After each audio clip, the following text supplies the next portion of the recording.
Everyone on this channel at this point knows that China is pretty screwed right now and they're in an absolutely awful state. There just seems to be no good news whatsoever coming out of that country. Now, last week really didn't see any change in that space because they descended further into chaos. They had another nail in the coffin for the property market in China with two major developments. There's another instance of really poor deterioration of relations between East and West. And then finally, there's more news of another city of 1 million people and more likely to come on their way being locked down by the Chinese Communist Party's zero COVID policy, which is absolutely ridiculous. Today, of course, we're going to cover all of that and more, explaining exactly what happened in China last week. Now, we will, of course, start with the property industry because where else would we start? This seems to be everyone's favorite topic right now. Now, we've covered it loads before on this channel and I don't want to bore you all, so I'm going to very briefly give a very quick rundown of what's going on for anyone who isn't caught up to date. Now, the Chinese property market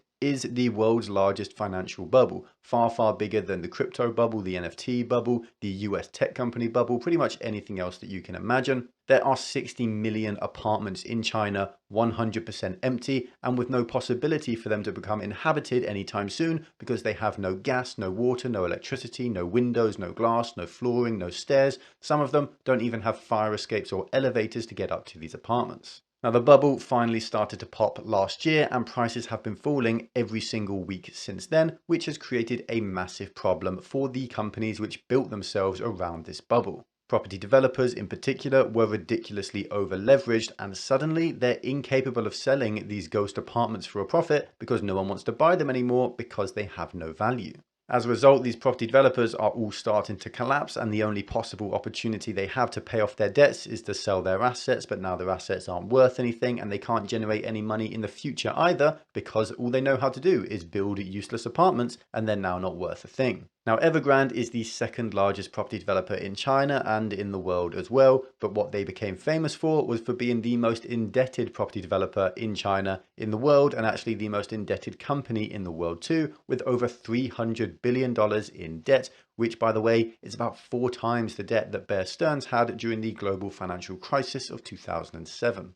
Now, they had a deadline of yesterday for which they had to restructure their debt and they failed to do so. This was supposed to help the company survive, but in all honesty, it was always a pipe dream because there is no way to restructure this debt in a way that will allow the company to live. It's simply impossible for them to pay off their debts without a Communist Party bailout, and that isn't looking too likely because it's a very unpopular idea in China. They have $300 billion worth of debt and liabilities. There is a crashed property market, so there's no way for them to make money in the future. So how will a restructuring of their debt help them in any way? Well, the simple fact is it won't. The future of Evergrande is even more in turmoil today than it was the week before, and that's the same story that you've been hearing for years on end. The debtors here in particular are absolutely screwed, and no one's going to get their money back. Now, for a long time, Evergrande was the biggest company here that everyone was worried about, but that isn't the case anymore because while Evergrande is the second biggest property developer in China and the world, Country Garden is the #1 biggest property developer in China and the world. Now, it is also starting to struggle. Now, they escaped turmoil earlier on in the year because they didn't have as large a liability and balance sheet problem, but now it's starting to get bad.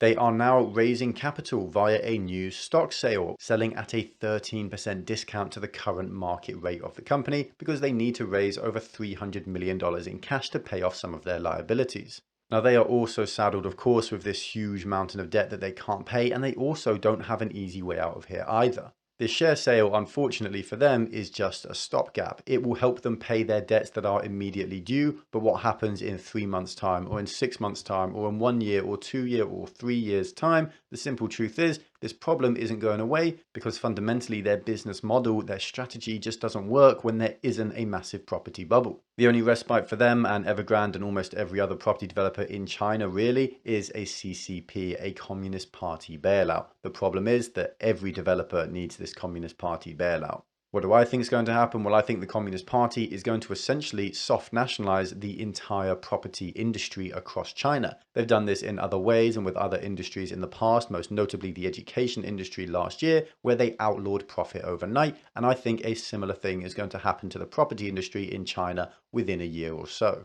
They'll eventually reach a point where this entire industry is run by the government and not by corporations or actual businesses. Now, they're also seeing a problem though with their banking system, which is also starting to fail for the exact same reason. They gave out these loans to these developers and now they're not getting paid back, so they're starting to collapse too. Last week, and we covered this last week extensively, we saw protests from Chinese citizens against these banks because they've just turned off their taps. They're shutting out their customers and not giving their money back. But the Chinese army was there at the behest of these banking institutions and the police and the Communist Party as a whole to send in the tanks to disperse these citizens and to put these protests down. Again, though, the simple truth is these banks don't have the money to repay their customers, so people are going to lose money, and the only real solution is a bailout from the Communist Party, which will essentially mean another soft nationalization of a massive Chinese industry.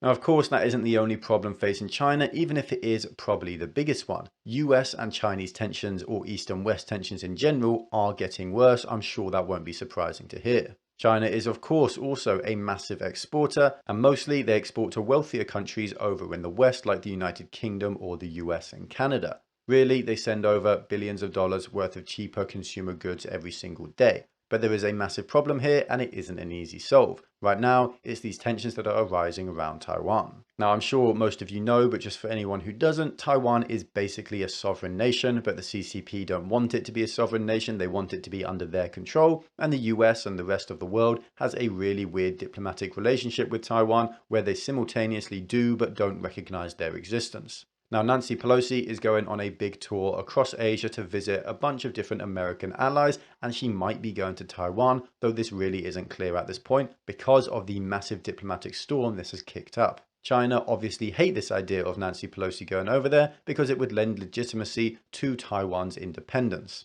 They've put out a bunch of threats over recent days. They've said that she is playing with fire and that there will be military consequences if she goes over and visits there.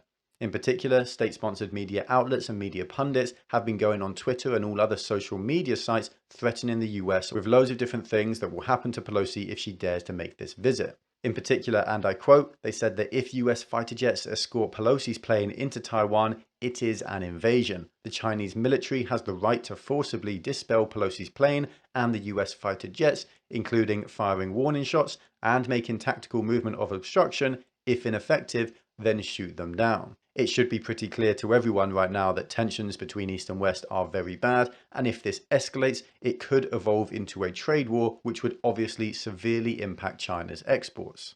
Another massive consequence of these poor tensions, though, is happening in the financial markets right as we speak. Now, Alibaba has just been added to a list by the SEC of firms that they are considering delisting from American markets, and their shares dropped massively on this news, as you would expect. The reason for this is that US investors and Western investors in general won't easily be able to trade shares in this company, and they'll only be able to trade over the counter, so the prices of these shares would pretty much collapse overnight. It would also make it nearly impossible for Alibaba to raise capital from American or Western investors in the future too. And the same goes for a myriad of other Chinese companies that would probably suffer in the exact same way. The simple fact is that it doesn't make sense to invest in Chinese companies now or ever really, because there are two massive risks which outweigh any potential benefit. The first is that the Chinese Communist Party itself destroys the investment, as they've done with numerous different companies, DD being one of the worst examples. And the second is that the US or Western governments destroy these investments, like we might see with the SEC and Alibaba here. Now, Alibaba, in response to this, has now announced that they will be moving to a Hong Kong primary listing so that shares will be dealt there in an attempt to make this kind of impact less if it actually happens. They are trying to prepare in advance, but this takes time, and the impacts and risks of this effect from the SEC are still very real and will not be entirely ignored. Of course, though, the consequences of these raising tensions are not ending there either. Jeep and their Stellantis factory, which is a massive car manufacturer around the world, have just shut down their Chinese factory. Now, they've done this for a number of reasons, but the two main ones are that sanctions are worrying to this business model. If sanctions are put into place, if tensions continue to rise, then Stellantis and this Jeep factory will struggle to export their goods, and they'll struggle to import parts as well to actually build them in the first place. So it just doesn't make financial sense to have a factory in China. The other reason for them shutting down this factory is Chinese corruption. A load of local government officials were basically going into this factory and demanding various things because corruption is rife in China, and that makes business difficult to operate as well. What this means is that there will be less foreign investment into China in the future, and this effect has already started, as you can see with this news out of Jeep here. I personally don't think it's a stretch at all to say that if Tesla were considering starting a new factory in China right now, this would absolutely change their mind, and they almost definitely wouldn't choose to go through and start it in China. Of course, this applies to all industries, not just auto manufacturing. Why build a factory in China when both the US government and the Chinese government are likely to hurt you as a result? Finally then, to finish off for the day, we have the Communist Party shooting itself in the foot once again with their absolutely disastrous zero COVID policy. Now, Wuhan is of course the massive city where this virus started in the first place, and they've just locked down 1 million of their citizens once more because they found 4 asymptomatic cases of COVID. The simple truth is, it is impossible to fight COVID like this. It is endemic to our society and to the world as a whole. It's never leaving, and we have to learn to live with it. The Communist Party, though, refuses to do that, and they keep locking down people and businesses, killing enterprise and destroying their economy. This has happened so many times in the past that it's literally not even worth me trying to list them all because we'd be here for hours, and it will of course happen again in the future. Now, why does the Communist Party do this? Well, it's probably not actually to fight COVID, but it's probably to exercise control over their populace. They want to keep their citizens under wraps. They want to keep them oppressed and accepting of these controls when the CCP implements them, because the CCP is all based on authority and nothing else, and they will never give up control of their citizens, the control that they gained as the COVID pandemic spread. They're willing to do this even at huge expense to the economy, as we are seeing right now. Now, it is perfectly clear, in my opinion, and anyone who's paying attention, that China is in turmoil right now. There is so much going wrong, and there just doesn't seem to be an end in sight for any of these fundamental problems that the country is facing.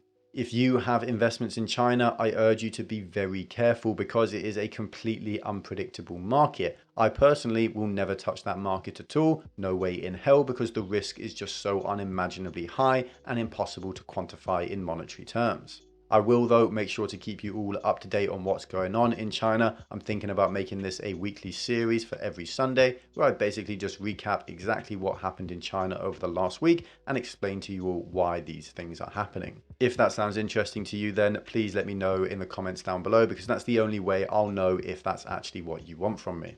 If you enjoyed this video, then make sure to like, comment, and subscribe to bless the YouTube algorithm. It really does help. If you want to join our exclusive community, then check out our Patreon. You get access to our Discord server and extra content like access to my portfolio and buy and sell alerts for all my own investments. Also, make sure to check out the link in the description to Masterworks. It can help you protect your portfolio against market turmoil through fractional shares of art from world-famous artists. Art has historically proven to be uncorrelated to the markets, so it's a really valuable resource with the markets falling every week. There's also a link in the description to I Trust Capital, which helps you to invest in crypto through your tax-advantaged IRA, which could literally save you thousands. If you, like me, think crypto going down is a buy-in opportunity, then now is the perfect time to join I Trust Capital. Thank you all for watching. Stay stoic. Until next time.